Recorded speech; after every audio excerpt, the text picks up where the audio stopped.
बिहार की राजनीति में एक बयान ने सबको एक बार फिर से सोचने पे मजबूर कर दिया है। कभी प्रधानमंत्री मोदी के खास रहे पशुपति पारस ने हाजीपुर में चिराग पासवान के खिलाफ एक बयान देके राजनीतिक सरगर्मी बढ़ा दी है, जिससे चिराग पासवान के कार्यकर्ताओं में भारी आक्रोश देखा जा रहा है। वैसे तो मैं आपको बता दूं कि पशुपति पारस अपना कार्यकर्ता सम्मेलन हाजीपुर में करने पहुंचे थे और संबोधन के दौरान उन्होंने हाजीपुर की जनता से अपील की कि भारत सरकार और बिहार सरकार दलित विरोधी है। उन्होंने साफ शब्दों में बोला कि नीतीश कुमार ने पासवान जाति को कभी सम्मान नहीं दिया और इस मंच से मुझको कहने में कोई आपत्ति नहीं है कि नीतीश कुमार दलित विरोधी व्यक्ति है। जब से सत्ता का सुख मिला उनको, तब से उन्होंने संविधान के इच्छा के विरुद्ध, कानून के खिलाफ उन्होंने बिहार में दलित और महादलित का नारा दिया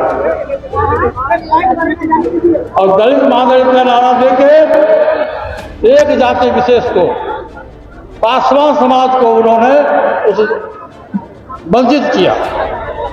वैसे तो मैं आपको बता दूं कि चिराग पासवान इस समय हाजीपुर के सांसद हैं और केंद्र में मंत्री भी हैं, लेकिन पशुपति पारस ने हाजीपुर में बोला कि हमेशा मैं हाजीपुर का एक सेवक रहा और आगे भी मैं रहूंगा। लेकिन इसी क्रम में चिराग पासवान पे पशुपति पारस ने एक बड़ा बयान देके राजनीति की सारी सीमाओं को लांघ दी।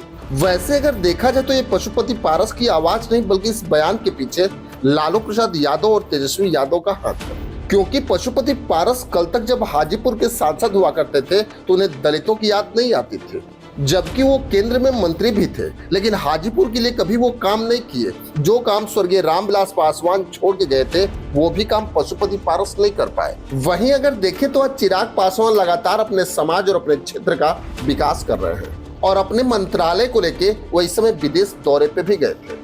वहीं पशुपति पारस ने चिराग पासवान पे बड़ा बयान देते हुए चिराग पासवान को उन्होंने नचनिया तक बोल दिया।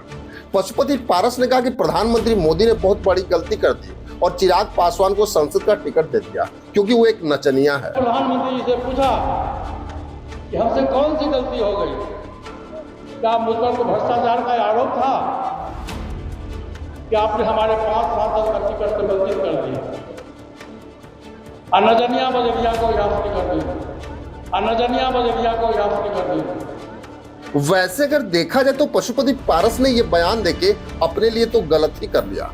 शायद उन्हें कुछ अपने समाज का वोट मिल भी जाता, लेकिन चिराग पासवान पे बयान देने का मतलब है पशुपति पारस अब पूरी तरह से राजनीति से आउट हो जाएंगे, क्योंकि पशुपति पारस अपने पुत्र यश राज को जो विधायक बनाने का सपना देख रहे थे वो अब कभी पूरा नहीं हो सकता। वैसे जिस तरह से लालू प्रसाद यादव से पशुपति पारस गठबंधन बनाने का सपना देख रहे हैं, उनपे बहुत ही पहले रामविलास पासवान ने संसद भवन में एक टिप्पणी की थी। उन्होंने संसद भवन में बोला था कि लालू प्रसाद यादव से हाथ मिलाने का मतलब है अपना नाश कराना। आज उसी दिशा में पशुपति पारस बढ़ चले हैं। शायद पशुपति पारस को याद होना चाहिए कि लोकसभा चुनाव के दौरान उनके ही परिवार पे अभद्र टिप्पणी राजद की तरफ से की गई थी। आज उन सब बातों को भूल के पशुपति पारस लालू प्रसाद यादव के गोद में जा बैठे हैं। भले ही वो हाजीपुर की जनता को लाख विश्वास दिला ले, लेकिन हाजीपुर की जनता कभी पशुपति पारस को मौका नहीं देने चाह रही। वहीं अगर देखें तो चिराग पासवान इतना आगे निकल चुके हैं कि पशुपति पारस के लिए उनको छू पाना मुश्किल हो जाएगा। भले ही पशुपति पारस चाहे कितना भी रैली कर ले, लेकिन हाजीपुर की जनता उन्हें नकार चुकी है।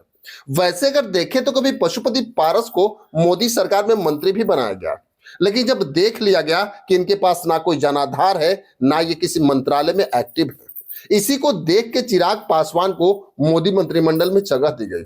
लेकिन अब सबसे बड़ा सवाल है कि जिस तरह से पशुपति पारस चिराग पासवान पे गलत बयान दे रहे हैं, उसका पासवान समाज पे क्या असर पड़ेगा ये आने वाला समय बताएगा। खैर, इसमें आपकी क्या राय है हमें कमेंट बॉक्स में जरूर लिखेंगे। बस आज के लिए इतना ही, फिर मिलेंगे। जय हिंद।